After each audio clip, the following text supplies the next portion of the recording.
Views and opinions expressed on the following program are those of the commentators, guest, and host. They do not explicitly or necessarily reflect nor represent the policy or the views held by Tobago Updates or this network. Tobago Updates or this network cannot be held accountable for all or any views expressed during this program.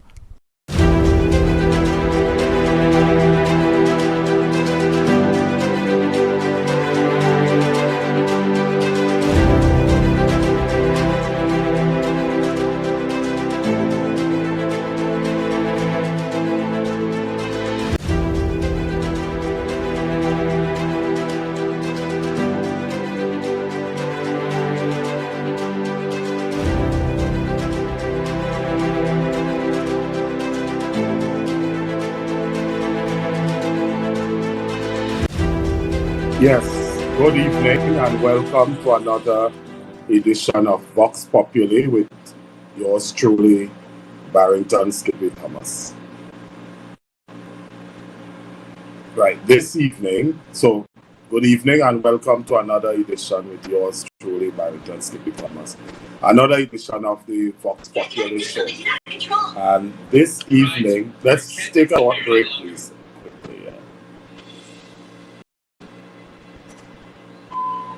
The Division of Settlements, Public Utilities and Rural Development has relocated its Crown Point office to Glen Road in Scarborough to better serve you, our clients. Our main office is located at the corner of Glen Road and Glen Road Branch Number 1, the building formerly occupied by Costa. Our grant and electrical inspectorate services can be accessed at Number 2 Montessori Drive in Glen Road, Building 1 and 2.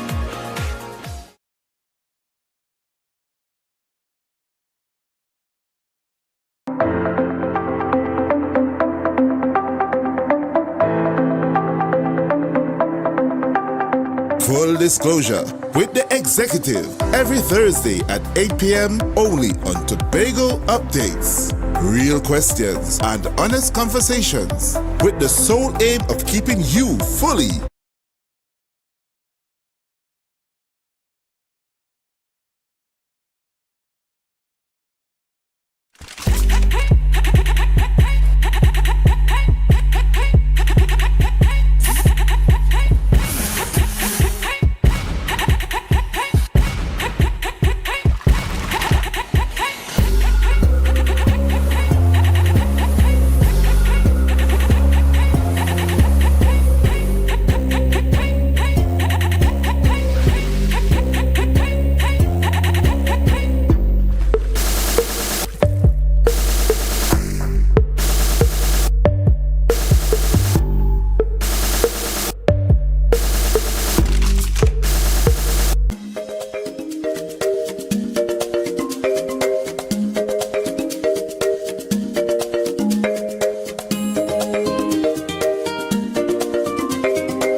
The views and opinions expressed on the following program are those of the commentators, guest, and host. They do not explicitly or necessarily reflect nor represent the policy or the views held by Tobago Updates or this network. Tobago Updates or this network cannot be held accountable for all or any views expressed during this program.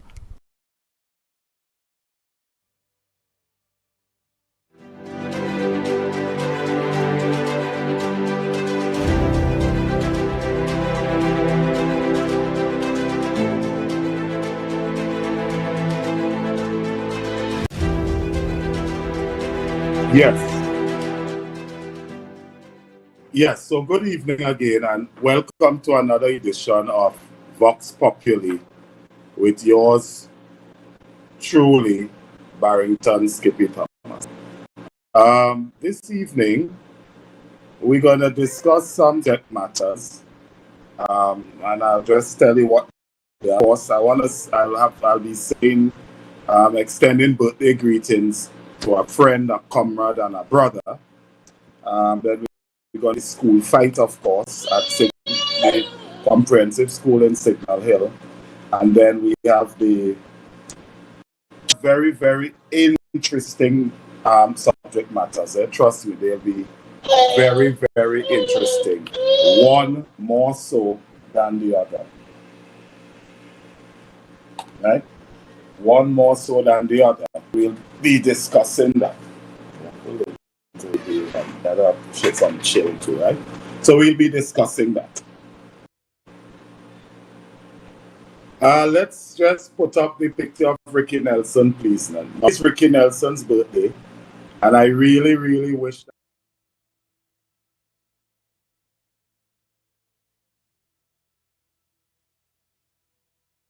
staying patient still as I speak to you. But it is what it is. Very much Miss Rachel. Yeah, very much Miss Rachel. So he's there. So I really wish I could have been there. But again, single parenting is not an easy thing, but it's all good. It's all good. So today's Ricky's birthday. Happy birthday, comrade, and we wish you many, many more. And those of you who may be in the know will also know that sometime recently, he was ill.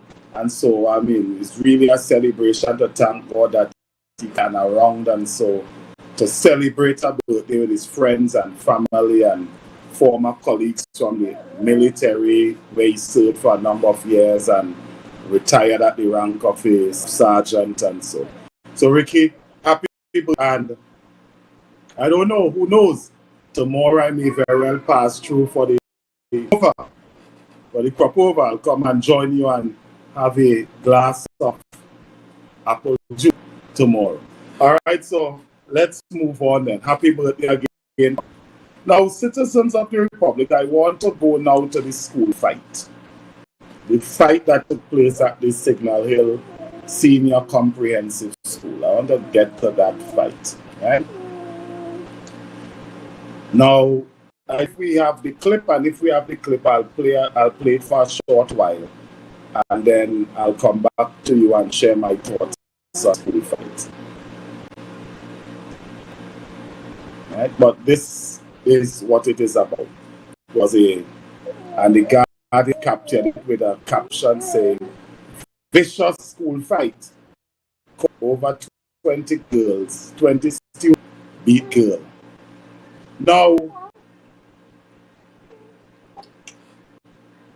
Now, come back to me when you can. I'm not going to run the tape. I looked at that video, like most people, I'm sure. Like most people, I was angry. Became emotional. It told a story of brutality. It told a story of not able to settle differences and not able to manage disputes and conflicts and so. And I had to ask myself, what then, if in a school subject like managing conflicts, settling disputes with violence and so, if those things are not taught and inculcated at the school level, then where would it be? Yes, it is time to behave. You have to behave. Go and watch Miss Rachel, all right? Go and watch Miss Rachel. Go on. Go and watch Miss Rachel.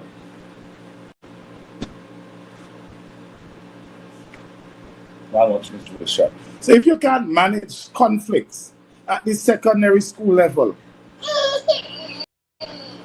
then then where can we manage conflicts? Because at the secondary school level, from the secondary school level, it is those pupils that are going to enter the realm of professionalism. Some would be our policemen, some would be our firemen, some would be our doctors, some would be our politicians, some would be our legislators, some would be our judges, some would be our bandits and drug dealers. But it is from that pool of secondary students where the future of Tobago will be, from that pool where the future of Tobago would be hinged on. I don't know, because I am not in the business of condemning children, right? I am not in the business of condemning children. So I don't want to say, in fact, I am not going to say anything disparaging or anything, disconcerting and so about people's children. But it does not, right? It does not mean that I don't have a concern, because indeed I do have a concern, right? It does not mean that I do have a concern, and the concern I have is a very serious concern. Now, questions could be asked. Where were the teachers? Where were the security guards? Where were all those persons so responsible for supervising those children? And those are matters then for the administrators of education and so on in Tobago. They will administrate upon those issues. But as a population, as a citizenry, there are questions that we will ask. For example, what would have caused an entire classroom of students, some cheering on, some assaulting, some battering?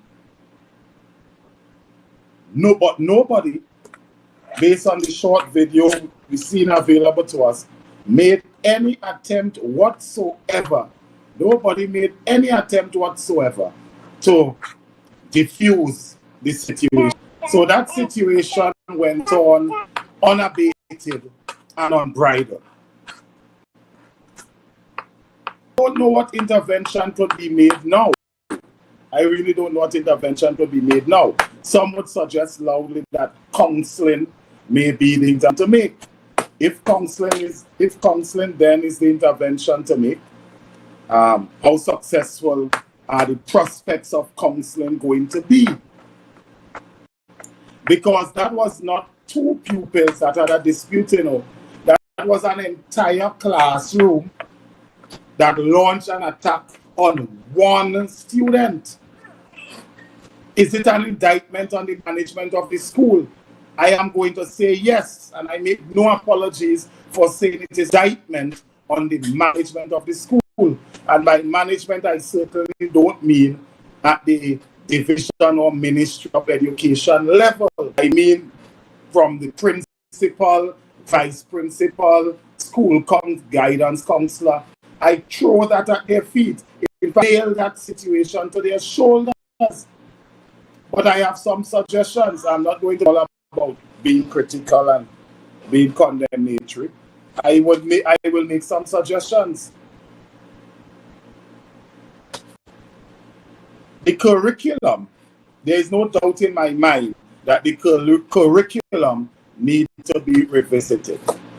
And revisiting the curriculum, what to produce for the of Tobago, including the students, their parents, and so on. The curriculum ought to include some days, some moment, some time, right? Some day, some moment, some time when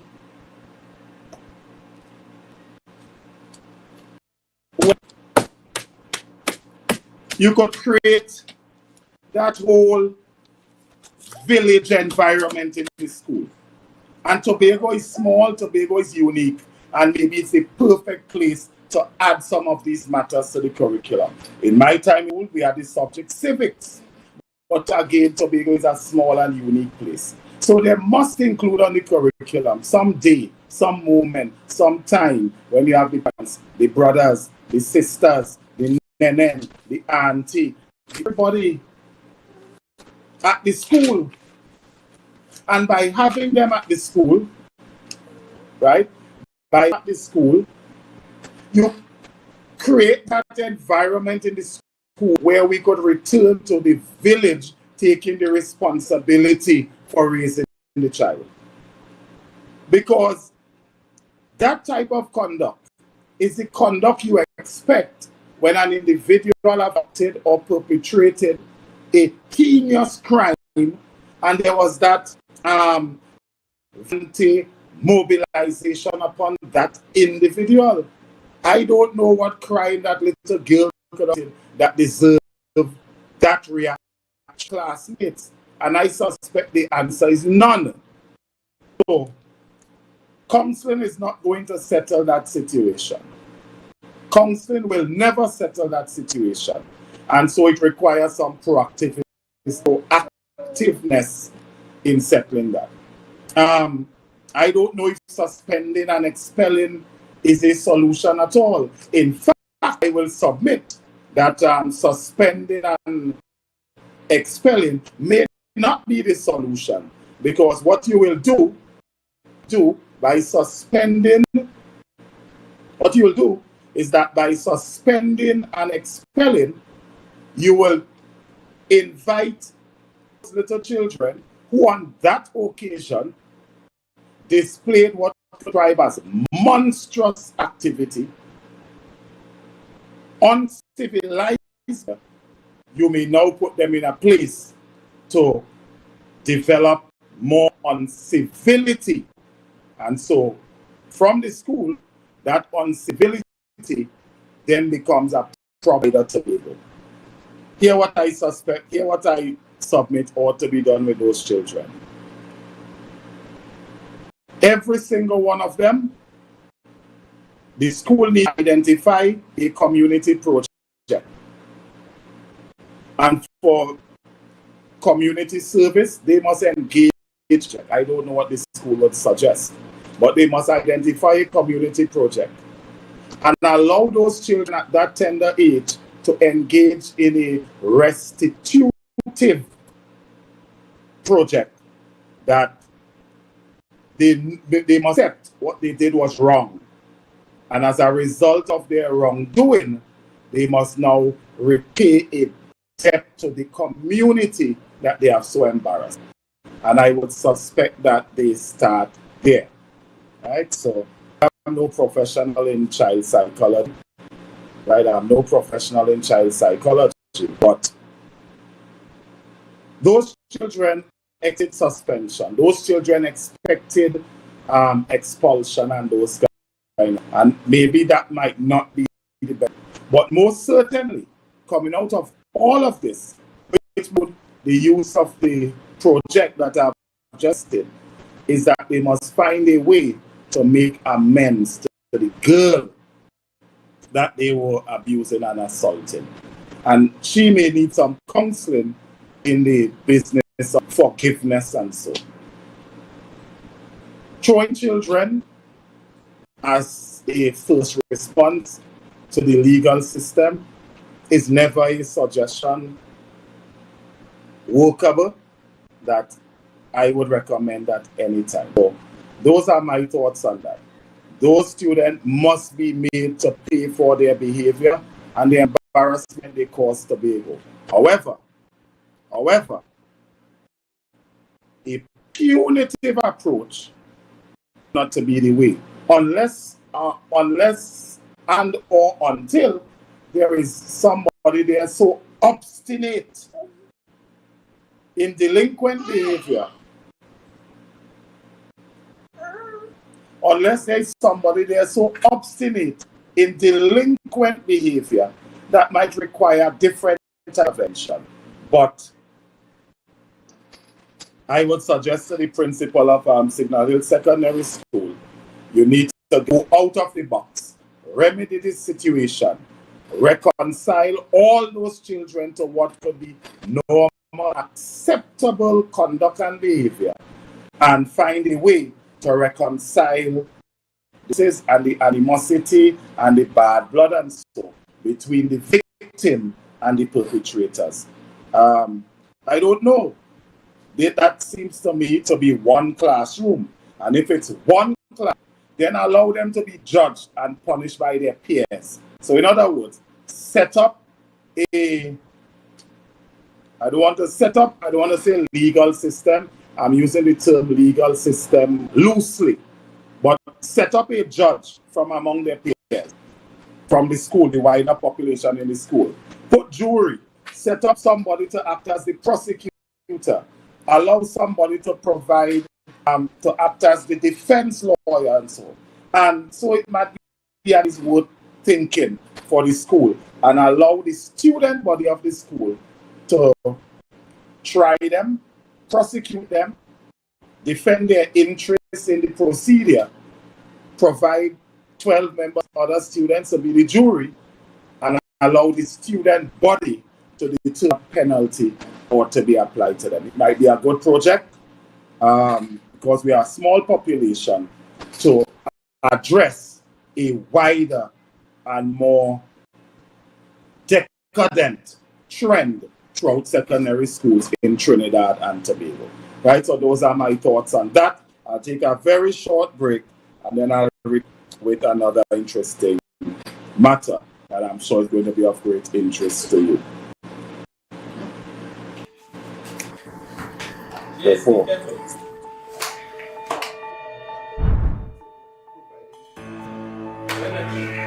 honey, I feel I'm going to start to cook, yes, because these children must be hungry now, right? Okay.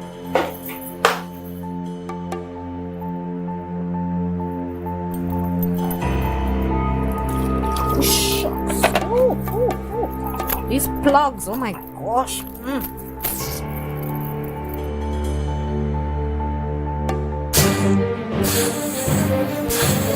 Hey, who's that? Hey, come from there. Come from there. What's going on in here? Oh God, boy. What would you do if this happened to you? Dial 990 in case of fire emergencies and always have a serviceable fire extinguisher ready and available at all times.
Standard, and today we're launching High. It's our newest brand that Standard is launching, and it's where luxury meets affordability. We're very proud of this brand. It's taken some time to get the right collection in place, and we're also going to continue to improve on our collection as time goes by and we listen to our customers more. We've changed our suppliers for this collection to European suppliers, so you're going to get that European finish.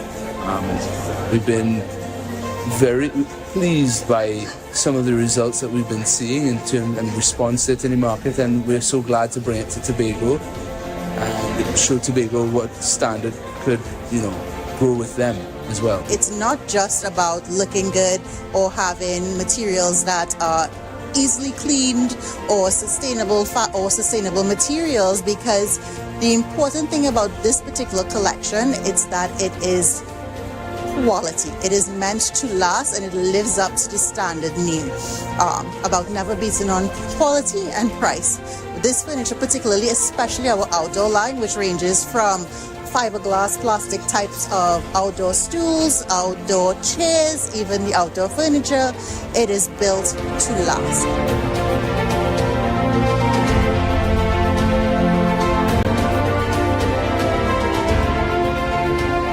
That's the importance with High, right? It's not only looking good, it's going to feature things that make your life easier, and it's not too damaging on the pocket. That's important for us. This furniture fits the lifestyle of Tobago, of the Tobago customer, of the Tobago guest. It is the perfect type of furniture for you.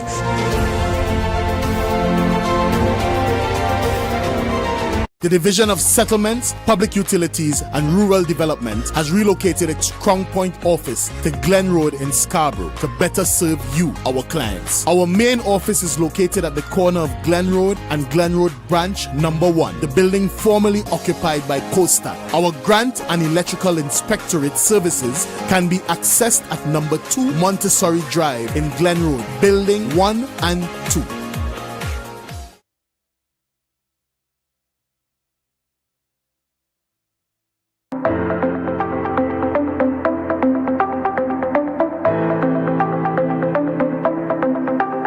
Full disclosure with the executive every Thursday at 8 p.m. only on Tobago Updates. Real questions and honest conversations with the sole aim of keeping you fully in the know. Full disclosure with the executive every Thursday at 8 p.m. only on Tobago Updates. The views and opinions expressed on the following program are those of the commentators, guest, and host. They do not explicitly or necessarily reflect nor represent the policy or the views held by Tobago Updates or this network. Tobago Updates or this network cannot be held accountable for all or any views expressed during this program.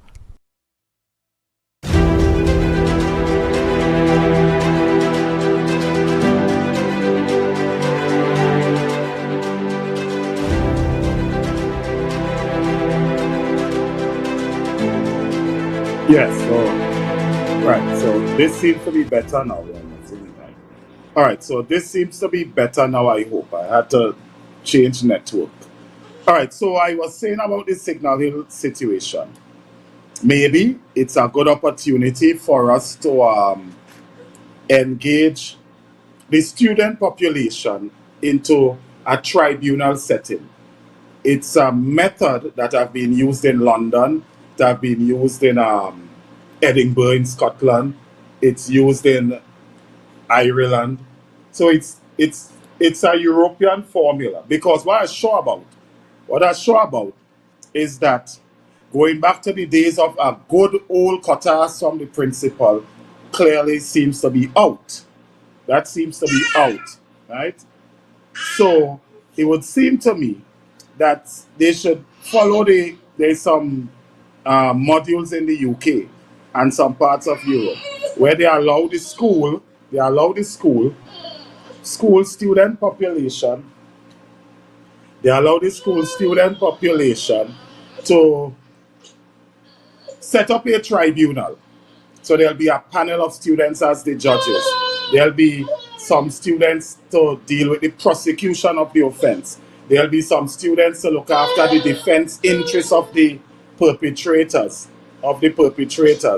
And of course there'll be a jury from the students, and that student body will then decide and determine what the discipline are. Only recently, in fact, stop it and behave. Go and watch Miss Rachel.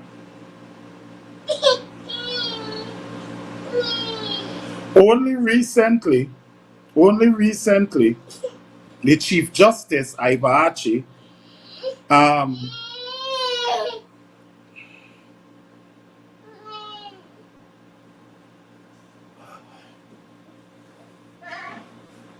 single parenting really not easy, eh? Only recently, Chief Justice Ivor Archie made mention of it and shared his opinion that it is something he wished to see in the Trinidad and Tobago domain. So, sometimes we must not squander opportunities. So it may be the best opportunity to roll out this program and see if it could work. Because, as I said, certainly a good song task doesn't seem to be the right. So we'll watch that and see where it goes.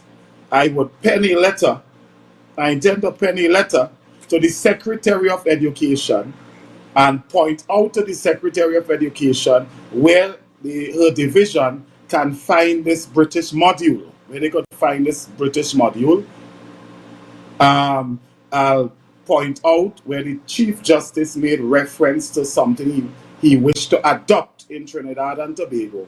And again, it might be a perfect opportunity to give it a trial here in Trinidad, no pun intended, to give it a trial run here in Trinidad and Tobago. I want us now to turn our attention to another subject matter, and that is the carbohydrants in Tobago's water, and I speak specifically about the gas and so up there, and how it relates specifically to our autonomy. Autonomy for Tobago is no difficult thing to give, because Tobago were an island government on its own way before 1889, with its own flag, its own everything, its own judiciary system, its own governing administrative system, its own legislature, and so that is not a new issue. And if the Tobagonians wish for autonomy, then it would be political suicide for any administration in Port of Spain not to give it to them. Not to give it to them. The the carbohydrants found in Tobago, and I want to submit to you tonight, is the specific and sole reason for the obstruction of Tobago's autonomy. I want to repeat that. I want to repeat that in case you was just closing your fridge door and you didn't hear what I say. I want to repeat that. It is carbohydrants that surrounds Tobago, particularly the northern side and so up there. On the northern side and so up there, that is the obstruction to Tobago's autonomy. You all realize or remember when it was time to give Tobago its autonomy of recent vintage, the dispute arose over some nautical measurements, in other words, some sea space. Some sea space from the land from Tobago's as the land after the 7 chains and the high tide and how that is measured, and so high tide, low tide, and how they measure that. You all recognize or realize that there was some dispute over the boundaries in the water. And we must ask ourselves, well, why?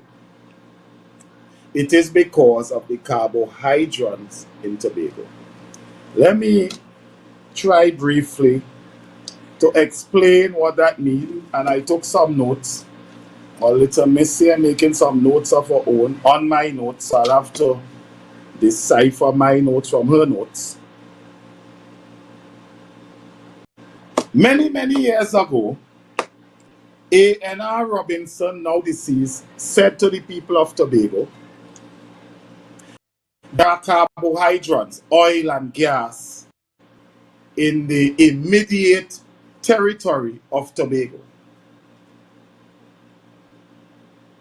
It was one Keith Rowley who said that the only oil he know about in Tobago is coconut oil.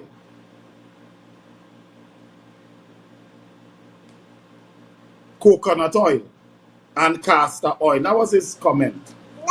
And if it have any gas in Tobago, it must be the gas in Robinson Head. That was his comment. Keith Rowley said those things. And of course, I imagine he said those things in the gist and so of the whole political arena. So it could be argued, and I'm not going to prosecute him for that, because it can be argued.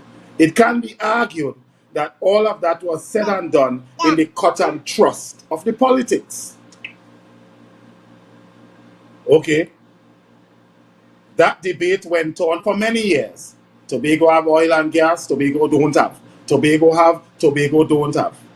Every time the autonomy conversation comes up, Tobago, that have been the position. But you see, you cannot suppress the truth. You cannot suppress the truth forever. You cannot suppress the truth. You cannot suppress the truth forever.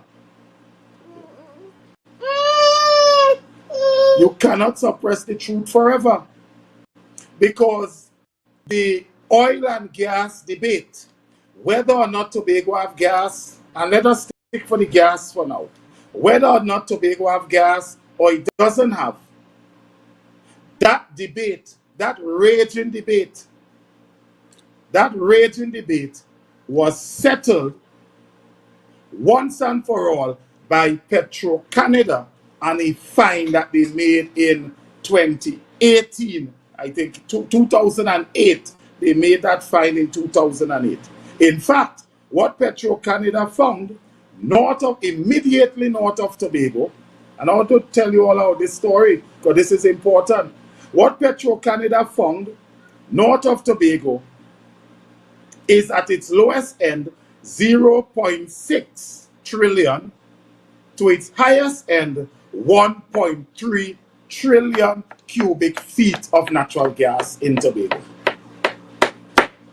Now this is US dollars we're talking about.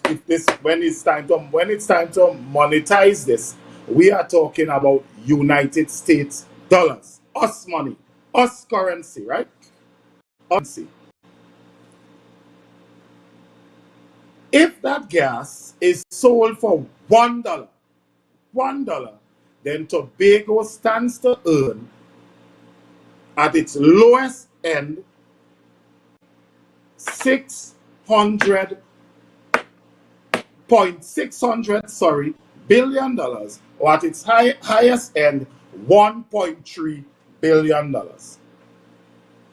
This is a population of 50,000 people.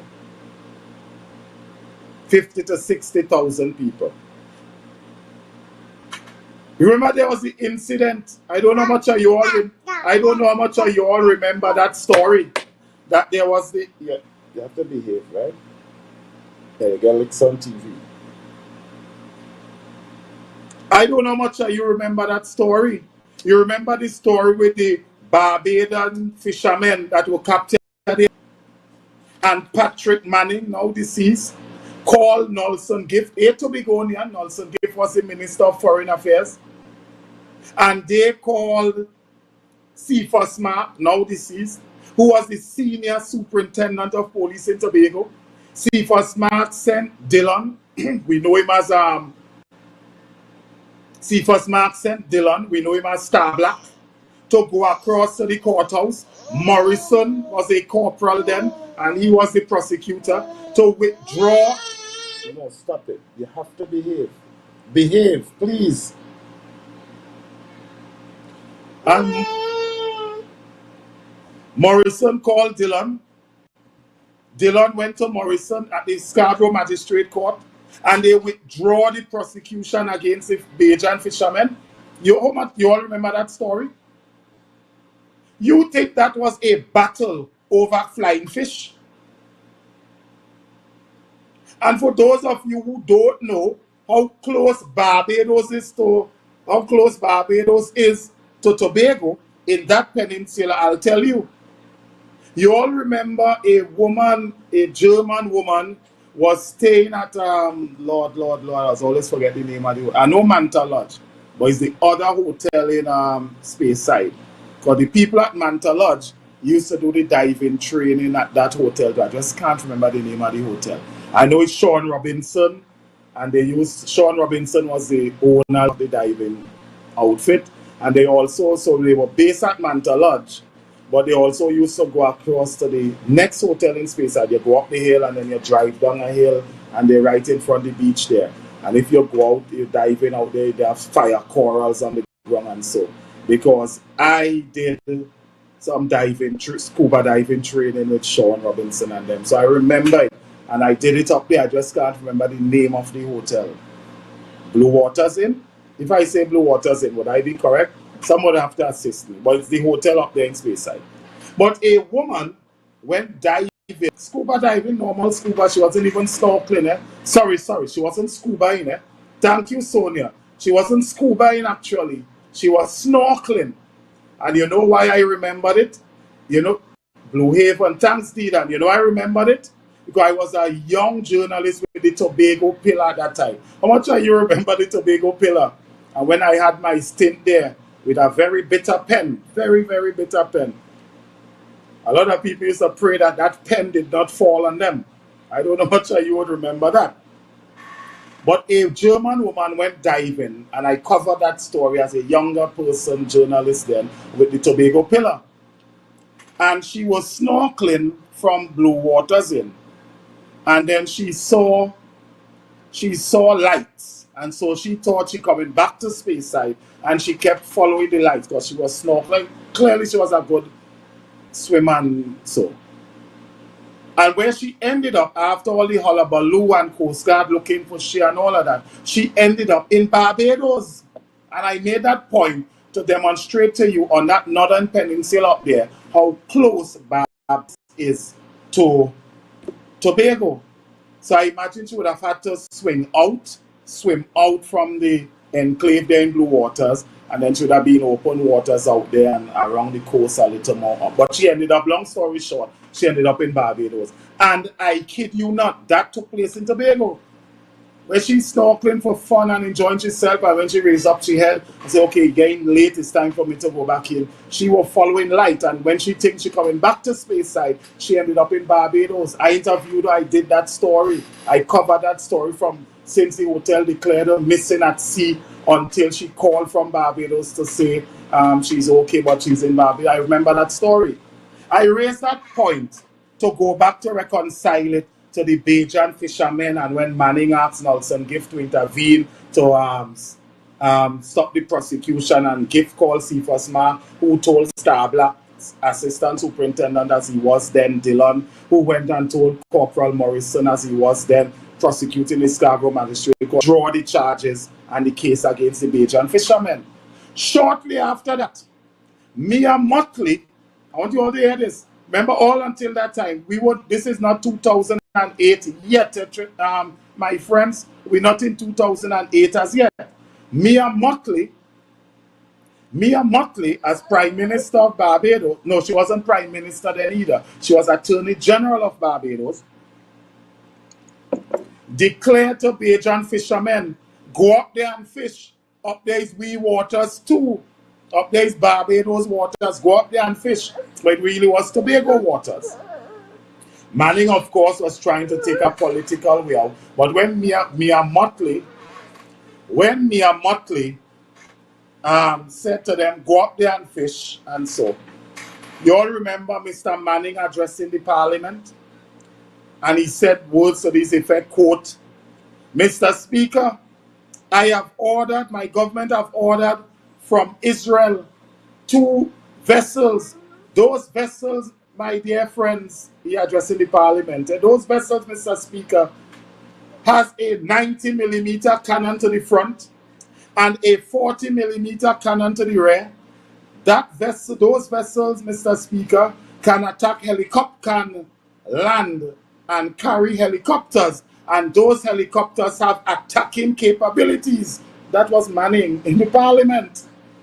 In fact, the headline the next day, and it was around election time, so Jack Warner went on a platform and said, and after Manning declared war on Barbados, not a drum was heard, not a funeral note. that took place in this country. Just put on your memory caps and you'll remember it. All that time, the raging debate about no gas in Tobago was being so. Tobagonians were saying, yes, we have gas. Tobagonians were saying, yes, we have gas. Trinidad and the PNM was saying there's no gas in Tobago. Lo and behold, that debate was finally settled in 2008 when Petro-Canada, through a survey, was able to find 0.6 to its lowest end to 1.3 to its highest end. Trillion cubic feet of gas. What does that mean for autonomy? It means for autonomy, no central government in Trinidad, right? It means for autonomy, no central government in Trinidad is prepared to give Tobagonians in the hand and in their keeping and for their management $1.3 million. I'll tell you why I said that. So let me continue this story. And you all know recently that it have this dragon gas deal, right? And what it is really is a portion of a gas field shared between Trinidad and Tobago and Venezuela. And you all remember so important this gas field arrangement was to Rowley and Stuart Young. That during COVID, you all remember these things? That during COVID, no, you're on the sleep. That during COVID, Rowley and Stuart Young caused to come to this country Vice President Delcy. Caused to come to this country. Caused to come to this country. Gotta behave, girlie. Caused to come to this country Vice President Delcy, and the officials from PDVC, which is the Venezuelan version of our Petrotrin. You all remember that? During COVID. And when they came here, it was not only was it during COVID, the United States government under President Trump have declared Delcy, the plane they came in, the PDVC officials to be narco-terrorists, and there were warrants out for them and bounties on their heads in the sum of hundreds of millions of US dollars. You all remember that story? And notwithstanding that, a prime minister of this country chose to meet at the prime minister's residence with narco-terrorists who were wanted by the United States Justice Department.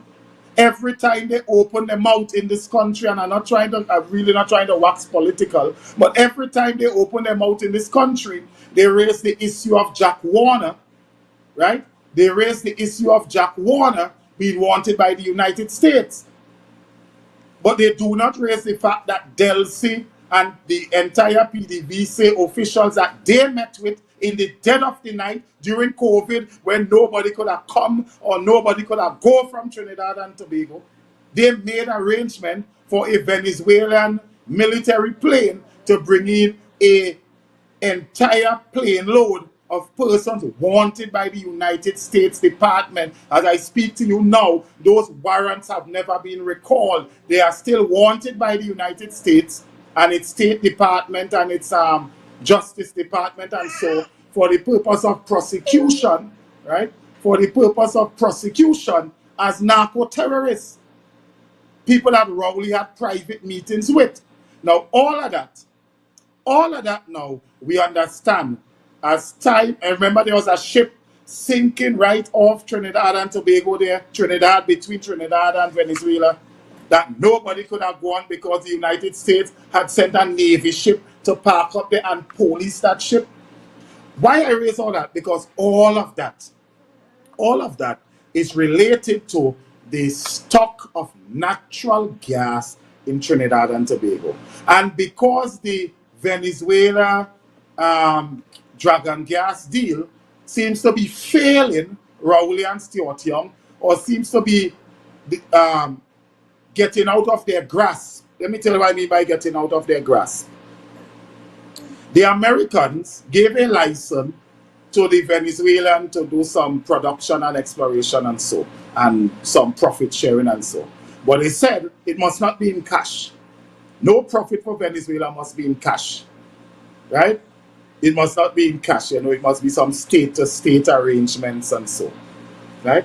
It must be some state-to-state arrangements and so. So that collapsed.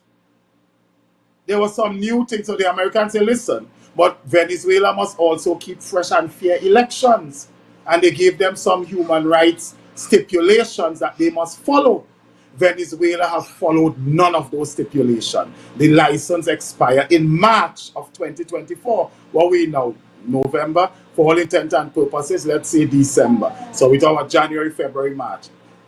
They cannot set up no machinery. They cannot set up no engineering capability. They cannot set up no nothing.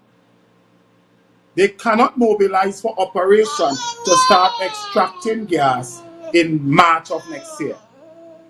So all they got from all Trinidad and Tobago, all Rowley and Stuart Young, got from that American approval that they did some lobbying for and so, all they got was bragging rights. No oil, no gas, no gas. That whole arrangement will collapse. That arrangement is a sham because Venezuela have not met the requirement that the United States set upon them. March is approaching. They have done nothing so far with their human rights issue. There is no election and all that sort of thing. Free and fair election. So don't expect anything to happen. And if it does happen, the license expires in March.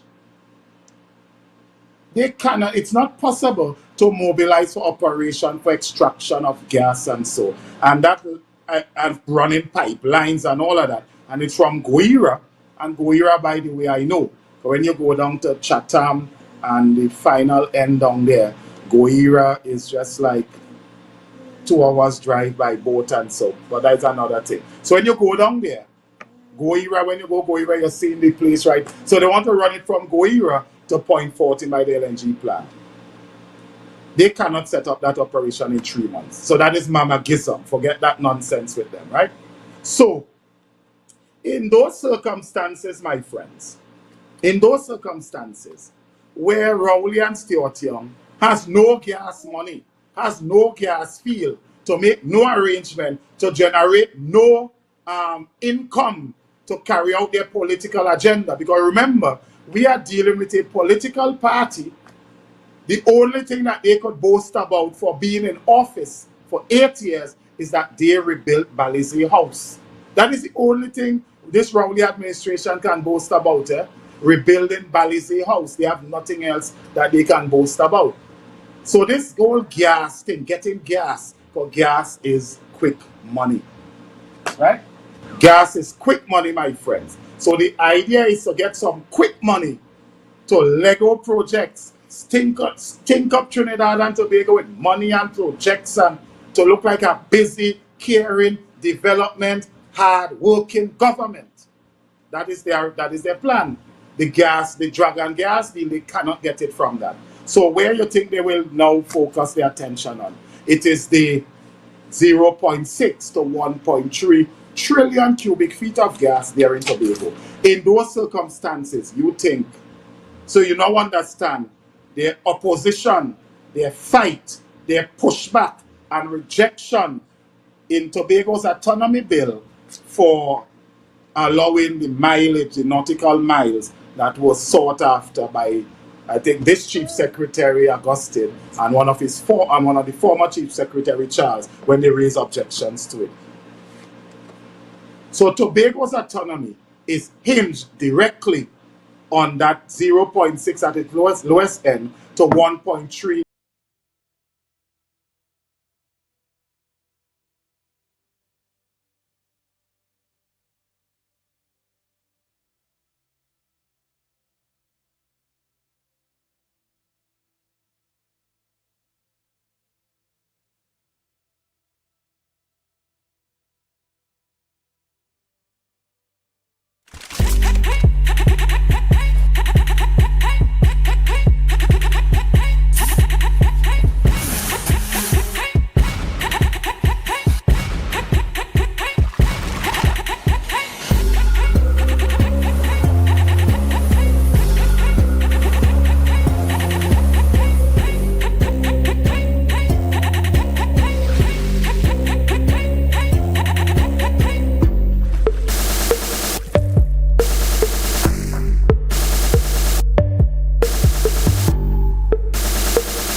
The views and opinions expressed on the following program are those of the commentators, guest, and host. They do not explicitly or necessarily reflect nor represent the policy or the views held by Tobago Updates or this network.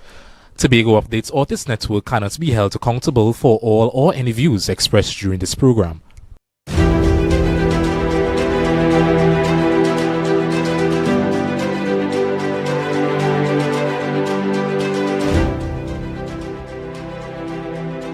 So, was making the point, nobody in Port of Spain is prepared. So when you see, and the time have come where we need to tell the people the truth about the autonomy story.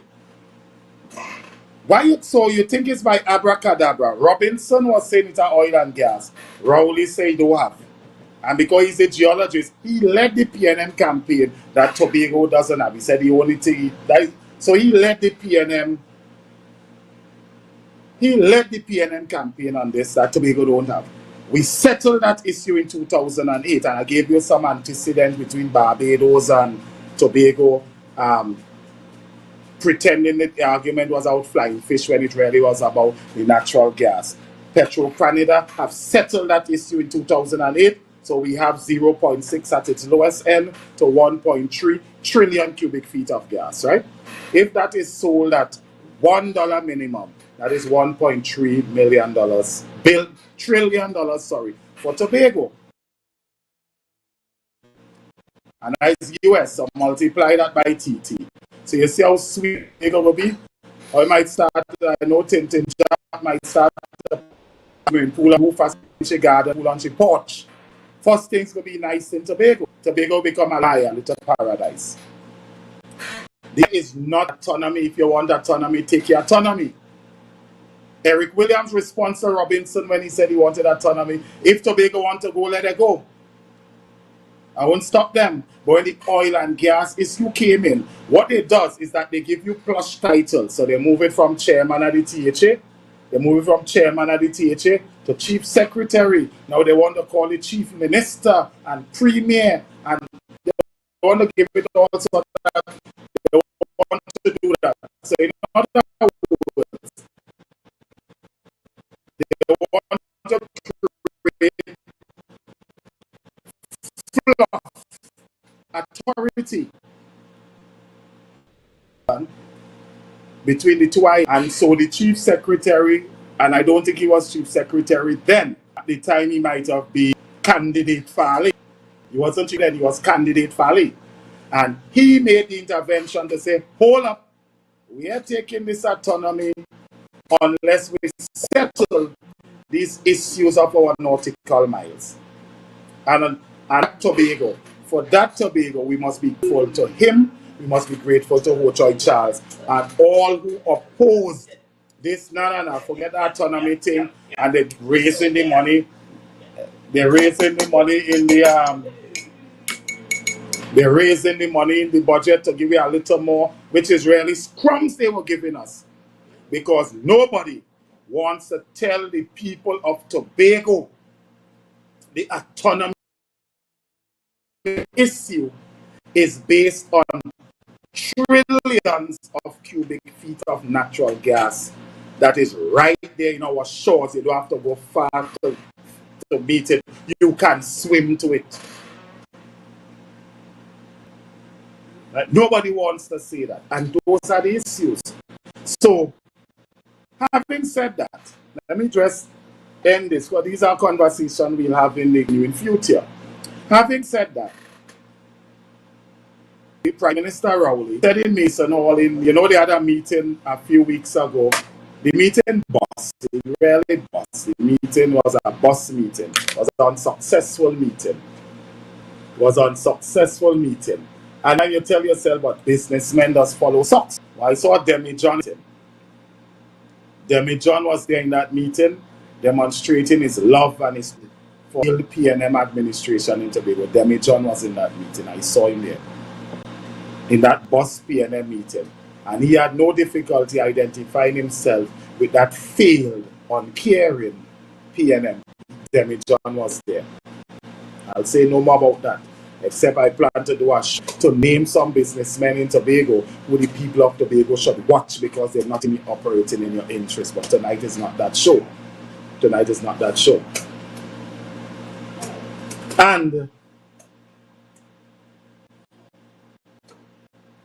Rowley made the point in that meeting, that failed meeting, where he said he called Chief Secretary to the opposition leader, Kamla Prasad Bissessa, whether or not she will agree to the nautical miles that is being demanded and advanced as part of Tobago's package of autonomy by the Chief Secretary.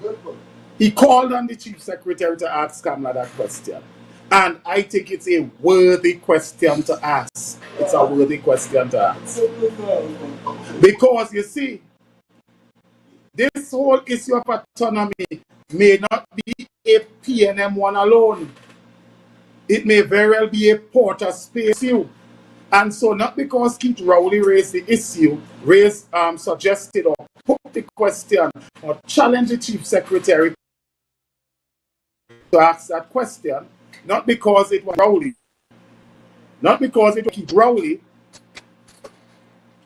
it means that it's not a worthy question to ask. Because sometimes, let me tell you something. Sometimes if the devil bring it, it's God who sent it.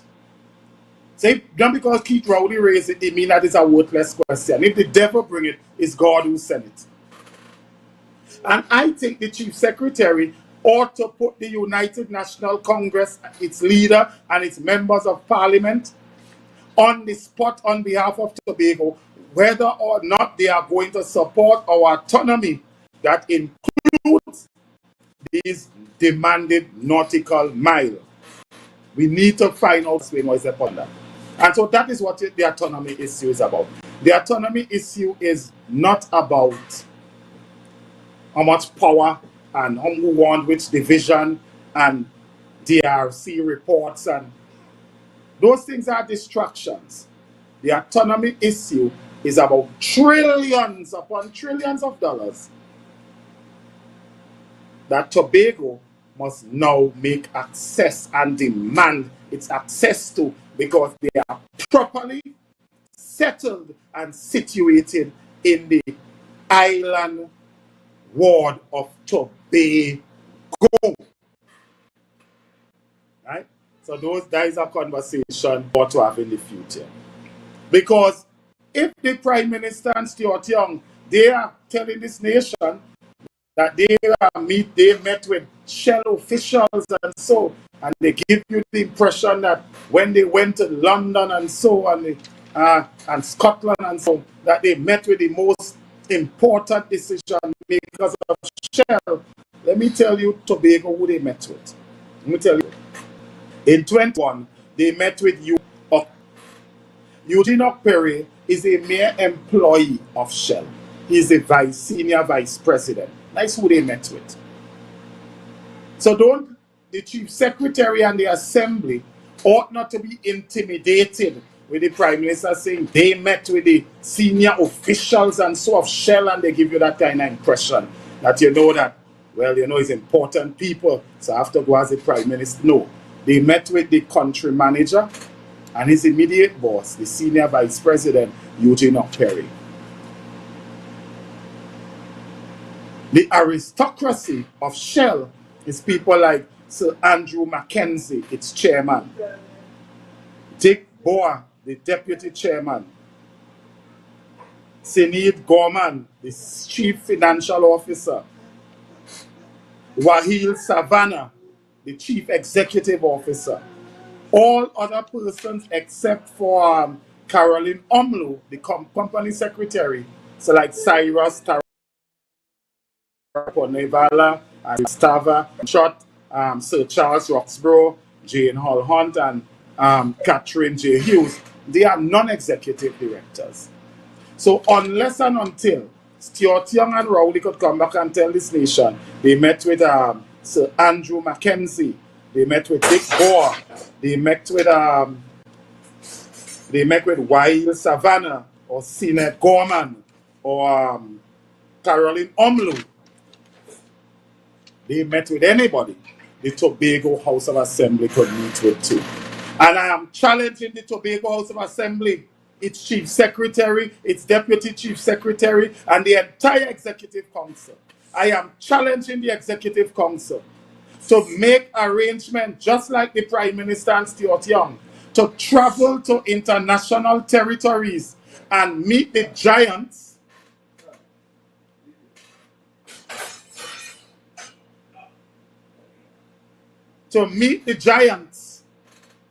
of the energy industry, just like the Prime Minister. Because he intimidates you and give you the impression when he said, well, we met with the leading officials. No, he did not do that. Yeah, I told you who the leading officials are, and I told you he met with. You could meet with Senior Vice President too. You are the Tobago House Assembly. That trillions of natural gas is in Tobago waters. And when I said, I'm not saying Trinidad and Tobago waters, it is in immediate Tobago waters. Immediate Tobago waters.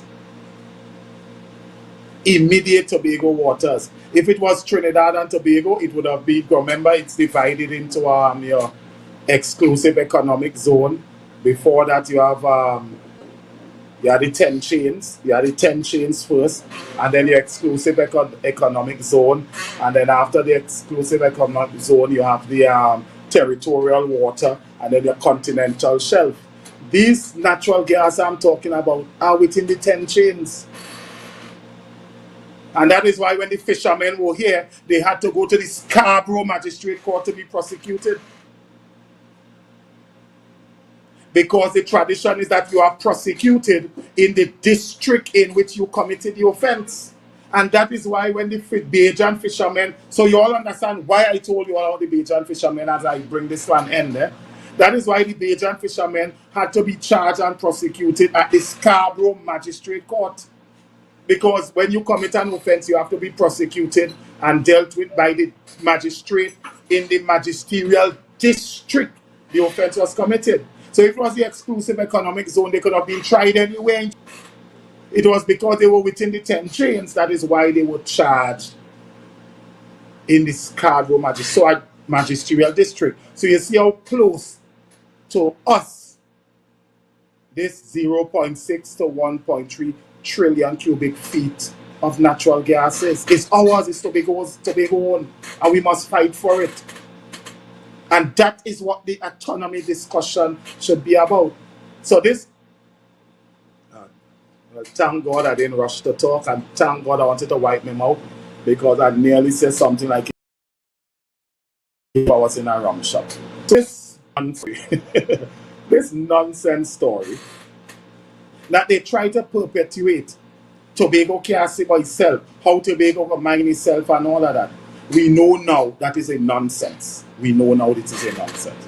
So our autonomy discussion, and we must not be afraid when we discussing our autonomy to include what our assets in Tobago are. Okay, this topic tonight, I end this particular topic, my subject matter tonight, by calling on the Chief Secretary of the Tobago House Assembly and his Executive Council to start making arrangements to meet with Petro-Canada, to meet with other international hydrocarbon players across the globe, get the best team. They will let them come in, do an audit on the stock that is available in the Tobago zone and the Tobago waters, and so that you can add it as the Executive Council. You can add that as part of our asset to be part of the Tobago's autonomy discussion and demand.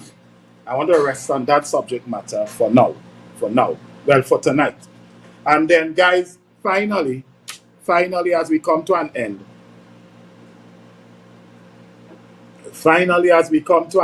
I want to play a story for you. I want to play something for you. Right? So finally, as we come to an end, I want to play something for you all. The last topic. I want going to, you all remember, sometime I brought on, what the fella named Abdullah? Omar Abdullah. And I shared his concern, right? I shared his concern with extrajudicial killings being perpetrated by the Trinidad and Tobago Police Service. And I told you all, I subscribe to the rule of law. And I subscribe to the fact that persons involved in crime, murders and so, they must be relentlessly pursued, but vigorously prosecuted. You all remember that story? You all remember that story? I did not make this up. And I cannot make this up. But I want to play this for you all. I did not make this up. And I tell you folks, I cannot make this up. This is a policeman that went to a church. And you know the pastors just call for testimonies and so. I want you all to hear this. I want you all to hear this with your own mouth. Guys, just play it for me, please, so we could come to an end. I want you all to hear this with your own mouth.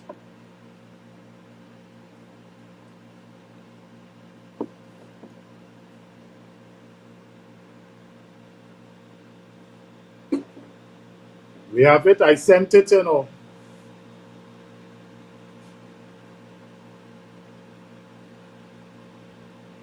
Shocking confession of a policeman. I want you all listen to this. I want to give God thanks this morning for protecting me at work. I was on some vacation, and Friday I went back out, so, you know, still in a little relaxed mode. So say Friday night we have an exercise to do. Say right, roadblock. Going on the exercise. While there, we saw a black vehicle stop, turn and gone. So my team is a team that designated to chase me. They say, right, turn, right, gone. Go on and chase the vehicle. Mind you, the driver is pressing this vehicle. I looked over the gauge. I saw he's going 150, 160. And the vehicle in front of us just getting smaller. I said, but my goodness. Everybody said, nah, they will attack a gun on them. So men getting ready to shoot. Why men getting ready to shoot now? I praying. I said, Lord, protect this driver. Because any left or right, everybody dead in this vehicle. There's no way we could live at that speed. So the driver is going and I'm saying, Father, Lord, what's going on here? And now come back out.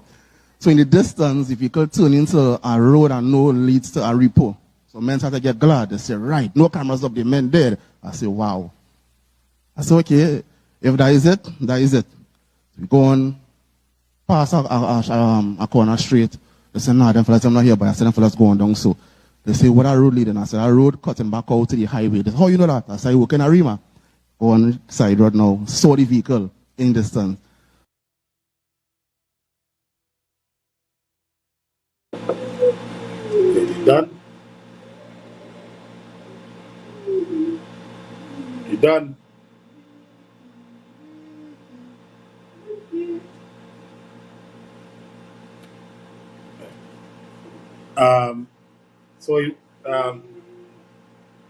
I gather it may have been finished. I'm not sure what happened. It might be a technical glitch, but don't worry. What that policeman said, he said that while they were pursuing the car, I'll play it back next week. Next week I'll be in studio. I want to thank a neighbor, a real good friend of mine. He came over and to help me with the baby so I could do the show and thing. I'll play that next week for you all. What that policeman said is that while they were pursuing the car, the driver turned up into a repo. And they said in the police vehicle, they're going up a repo. There are no cameras up there, so they're dead. That is a troubling statement. That is not a statement to take light. That is not a statement to take light. Here he was in a church. I'm not sure why he said that, but I guess God moves indeed in mysterious ways. His wonders performed and so. But I'm not sure why he decided to give that testimony to openly say to a church, and I'm going to make sure now we say to the world that the vehicle turned into a repo, and they said, they turn up in a repo, there are no cameras up there, so they're dead. I'm not sure if it had played out in its entirety, because I suspect they might have saw the freeze. There's where I live is up a hill, but it's really in a hole. So there'll be some freezing and so on. That's why I normally come to Tobago.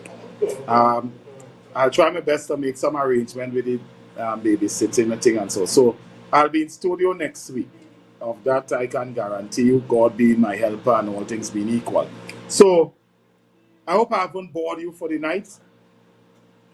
I hope that you understand the points that I've made.